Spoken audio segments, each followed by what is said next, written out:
Hey y'all, it's Amore with Renaissance Starter Pod, and I got with me Taj.ai. Hey, and we are out here at ca.mpthree, and of course y'all already met Jack earlier, so stay tuned for this interview. So for the first question, what does the studio represent for you as an artist? I think the studio for me just represents like a place of peace, a place where I could express my thoughts, I've had a lot of trouble communicating in life. So I think like with writing and being in the studio, it's helped me to like express emotions and thoughts that I normally wouldn't communicate in person, like verbally. So a lot of what I don't say in person, I say in songs. So I'm working on saying it in person. I like that. So the studio gives you more confidence to be like the real you. Definitely. Okay. So the second question, how do you channel your emotional or personal experiences into your art while in the studio?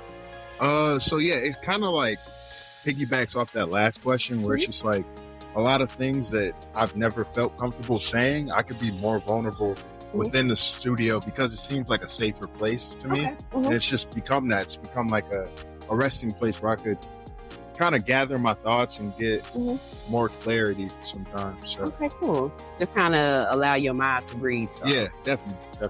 Okay. So the third question.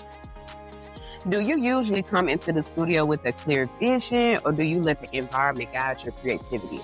It depends. So really, I don't even know if I can say this. Like, when I like I like to go in the studio prepared with what I already want to record. I like to have like a vision, a plan. Like, all right, I got this song, at least idea, or maybe like I got this hook. Let me figure out the verse in the studio and kind of see where it leads me. But I like to come with something, or even a beat. Like, I love this beat. You're going to figure something out, but I got to come with something. I can't just like campus, the thing that we're doing now is a newer environment for me where it's like, oh shoot, I don't have control. But it's kind of like a good thing because it's forcing me to get outside of my element. So I appreciate that. But definitely just planning prior. And really, thoughts come to me throughout the day. Usually when I'm busy, I think of a lot of my songs in the shower. That's kind of like that's what we all do, some great thinking, so I'm not mad. Yeah, that and like my dreams too. Like, Oh, I bet that does allow like a lot of creativism to like spark, especially for your dreams. My best songs that will never come out were in my dreams because I woke up and forgot to write them down. So. Dang.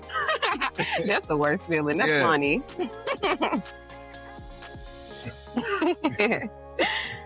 Okay, so the fourth question, what's the most memorable breakthrough moment while creating in the studio? I feel like every session's different. I don't know if I have like a breakthrough moment, but just like my first project from a long time ago, it's like 2021. It was called LLL, The Cause of Affection. So love, loss, and lust, kind of like those are the three L's. Those are the cause of like affection.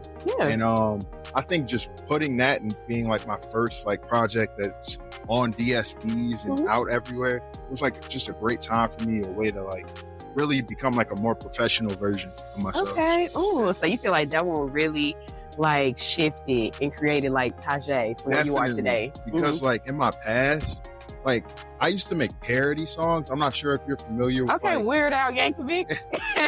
Yeah, basically. So I wasn't gonna say him.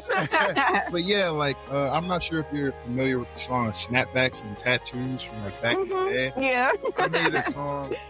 I didn't create the idea, but I made a song called White Kids in Boat Shoes. Wow. And so just kind of playing on white people that like to wear boat shoes. Yeah. That's funny. That was like, it was a good time, but a lot of people saw it as a joke and didn't like take my other music seriously. So I wanted to like rebrand. Back then, like if you're looking for, my old name was called J Treble. So I was gonna ask, where can we go see that? It was like a cool name back then, but I wanted to like grow out of that, and I wanted to be like Taj.ai.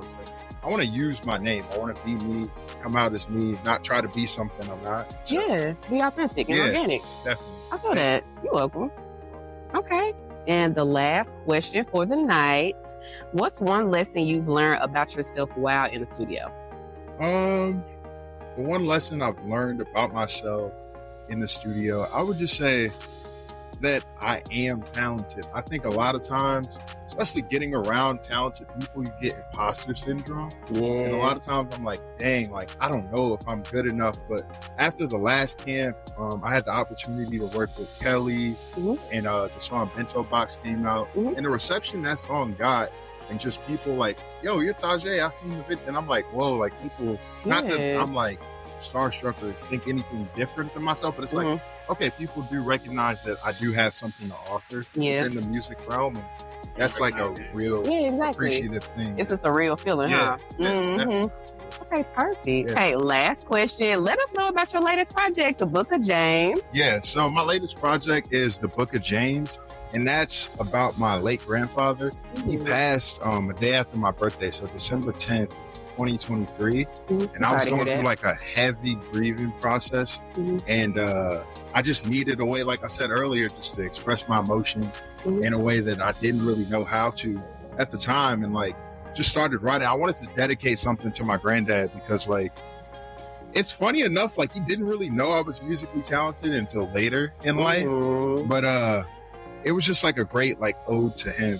And that's how that came about. And just, I was in like a grief counseling program. It's called Grief Share. So if you're struggling with like any type of grief, I would visit griefshare.org, and they have programs that are for free all around the country to help you with your grief.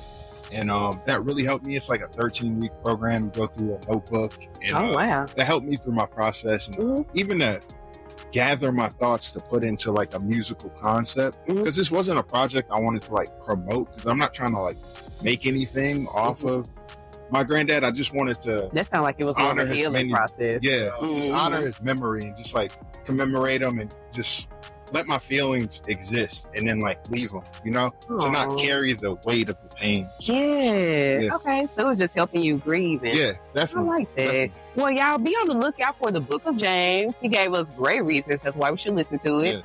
And once again, this is Amore Renaissance Certified. And yes, I'm Taj.ai. You can find me on Instagram at official Taj.ai. That's official OFFICIAL Taj.ai TAJAI. Kind of long, but thank you guys. Bye, y'all. Bye.